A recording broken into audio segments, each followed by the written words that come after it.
said, the idea is, the natural is that black replace white. It does not, it's sort of moving from one immanence to another. The point is it doesn't transform the social structure. For Fanon, that is still an inauthentic response. But located within colonialism is the possibility of an authentic response to the national liberation struggle that revolves around the peasantry.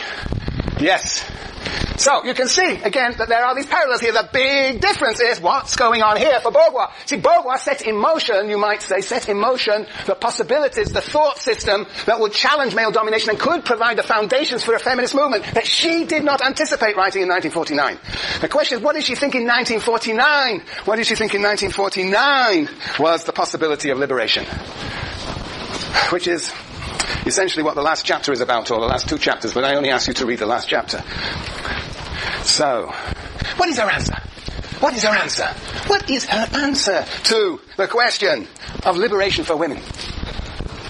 Matthew. Well, right now the question is being posed in either in the dichotomy, basically, you're subjugated or liberated, and it's not giving room necessarily for configuration and gender relations. That I mean, it can get rid of domination in one way, but it's just the dichotomy. Anybody else get anything else out of that last chapter about the liberation of women? Yes, Greg.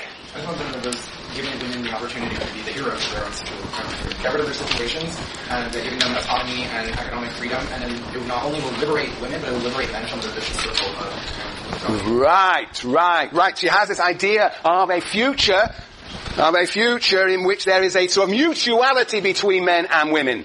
We will read about it in a second. A mutuality in which men recognize women as subjects and objects, and women recognize men as subjects and objects. There's a sort of mutuality, reciprocity in the relations. That's her notion of liberation. But how are we going to get there? Does anybody know what her answer is? It's very concealed in this book. Aaron? Upbringing? Yeah. Well, why'd you say that? Because if women were raised in the same type of they would not become monsters as some people argue, but will become more unconscious, and therefore they'll be conditioned to Yeah, so the idea of equality is important. The idea of equality is indeed important, and she talks about the importance of what? There's one very interesting passage there. One important feature. Why is it that men are made men and women are made women? Through what process in the family? Socialization process, Rosa. Where are you, Rosa? There you are. You were the one who brought this up in a beautifully articulate manner. But what is happening, What is the argument? How women become women in the family and men become men, or little boys become, bigger boys become men and little girls become women. What is the root of that process in the family? She has a clue to that, and one of my ex-colleagues, Nancy Chodorow, her whole claim to fame was based on a book called The Reproduction of Mothering. What do you think is the core of the reproduction of gender differences in the family? Interesting question, Anders. How about the division of labor?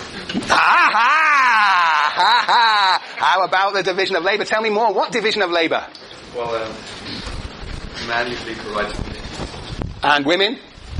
They maybe process it or something like that. Well, no, they do more than process it. They do more than process it. Greg, what do they do?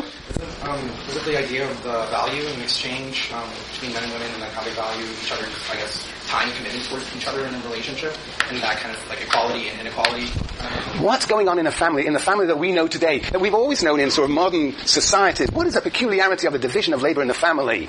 In fact, Anders, you were quite near. Kristen? Women are responsible for the reproduction of household and family, the stuff that goes on at home. If you look at children growing up, and if they're growing up in a household where mom stays home and does these things, for both boys and girls, what they see is mom, i.e. women, are this. And so both children are exposed and really kind of just like bathed in this whole notion of what a woman is based on this one figure that they're exposed to primarily. B.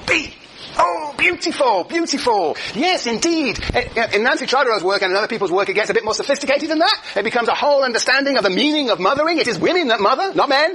It's women that mother, and therefore, that means there's an asymmetric relationship on the one hand between women and girls and women and boys. Indeed, that is the case. That becomes the foundation. And the solution to that problem is therefore what? How does one avoid, therefore, the reproduction of genders in this way? It's because, yes, Kristen? I'd say an interesting way would be to have more, maybe strict paternal involvement. Absolutely, and that is what Beauvoir anticipating all these debates say, co-parenting. Men should father or mother, and women should. Mother and father, whatever that may mean. Yes, co-parenting. To address this by, because since they can't really fix it in the family, well, they do try to address it there with mandatory paternal leave. And then in preschool and kindergarten, they do a whole rigorous training with teachers about how they are, without thinking about it, treating boys and girls differently. So they're trying to hit it. Yes, no, there is a deepening consciousness as a result of the feminist movement and works by Nancy Chodorow of the significance of women mothering, indeed. And she already in 1949 is onto this. You have the page 728, isn't it, or something like that? Anybody got the page? Okay.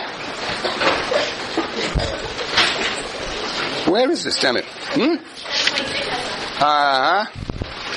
Oh, yes, that's right. Androgynous rearing, 726, new paragraph.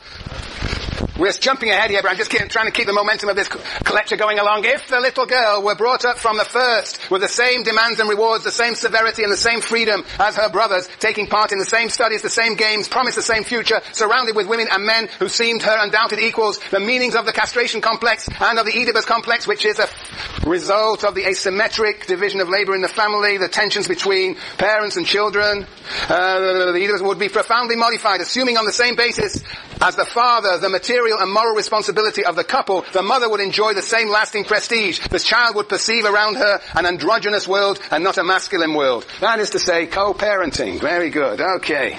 Right. Anyway, that is an idea of the liberated society in which there will emerge more reciprocal relations between men and women. But before we get to that end, we have to go through her argument, which I just jumped a bit. The argument is she has a three-step argument in my view.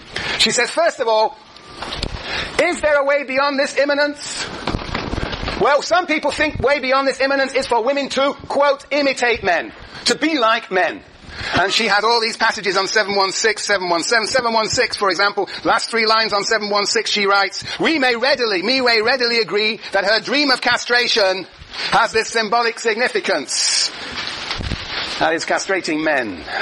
She wishes, it is thought, to deprive the male of his transcendence. She has the image that she is stuck in immanence, and men are out there in the world in a transcendence. We have a freedom. That is the perspective she has from within her home, within the realm of domesticity. So that's 716, 717. The new paragraph, second new paragraph on 717. The woman who is shut up in an immanence endeavors to hold man in that prison also. Thus the prison will be confused with the world, and woman will no longer suffer from being confined there. Mother, wife, sweetheart are the jailers of men. They were in the outer world. They were thought to have transcendence. And now bring them into the home, into jail. They are now the women are become the jail keepers. The alternative, as she said in the third new paragraph on page 717, today the combat takes a different shape. Instead of wishing to put man in a prison, woman endeavors to escape from one. She no longer seeks to drag him into the realm of immanence, but to emerge herself into the light of transcendence.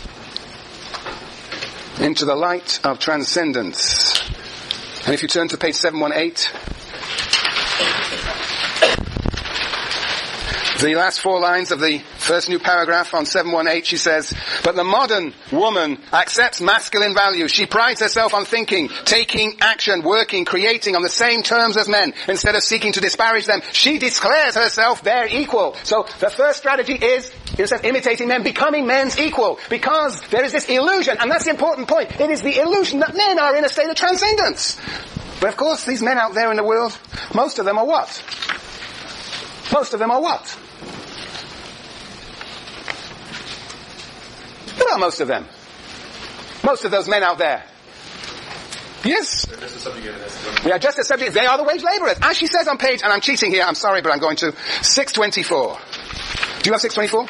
No, you don't. So I'm just going to I will give you a passage on 719 in a minute, but let's give me 624. Let me read to you. There are many men who, like women, are restricted to the sphere of intermediary and instrumental of the unessential means. The worker escapes from it through political action expressing a will to revolution. But the men of the classes called precisely middle implant themselves into that sphere deliberately, destined like woman to the repetition of daily tasks. This is the what? Not the wage laborer, but the Bureaucrat. Yes, destined like woman to the repetitions of daily tasks, identified with ready-made values, respectful of public opinion, and seeking on earth naught but a vague comfort, the employee, the merchant, the office worker are in no way superior to their accompanying females. Cooking, washing, managing her house, bringing up children, woman shows more initiative and independence than the man slaving under orders. All day long he must obey his superiors, wear a white collar, and keep up his social standing.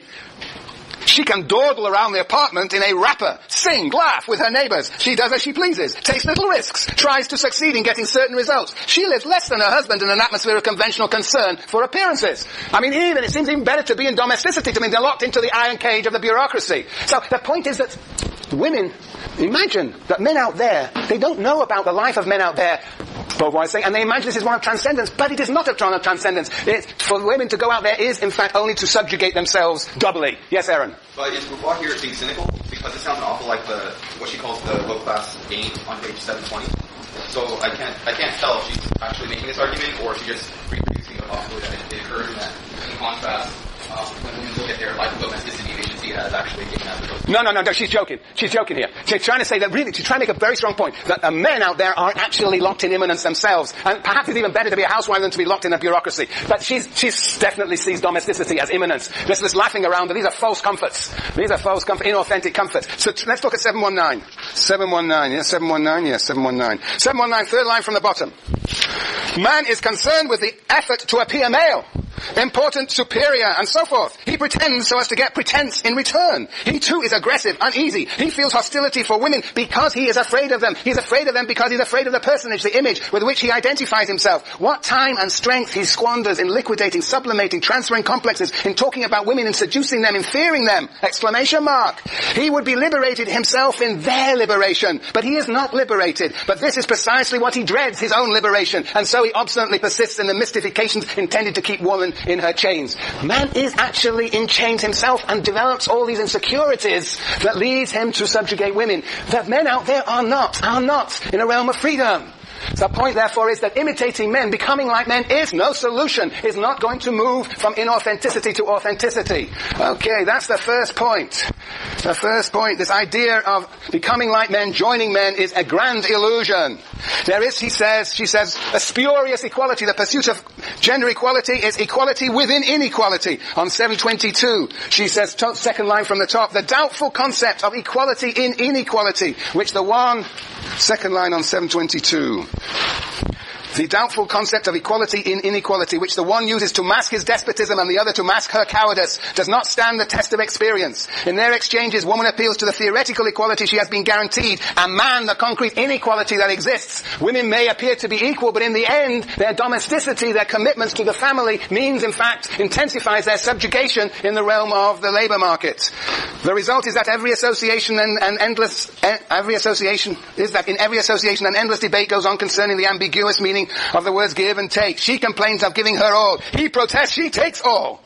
Woman has to learn that exchanges, it is a fundamental law of political economy, are based on the value of the merchandise offered as for the buyer and not for the seller. The truth, she has been deceived in being persuaded that her worth is priceless. The truth is that for men she is an amusement, a pleasure, company, and an essential and inessential boon. He is for her the meaning, the justification of her existence. The exchange, therefore, is not of two items of equal value. So this equality is spurious. It is equality within a fundamental inequality. So, formal equality is not enough. The Durkheimian equality of opportunity is not enough. Perhaps we can have what Weber would call substantive equality. We need to change the conditions of the subjugation of women. What would that mean?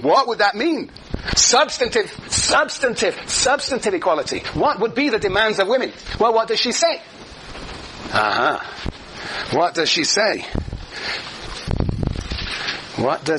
Well, if you look at 724. It's a whole list of different... What sort of things are... Yes. Conditions that can be in place. What sort of conditions? Kristen?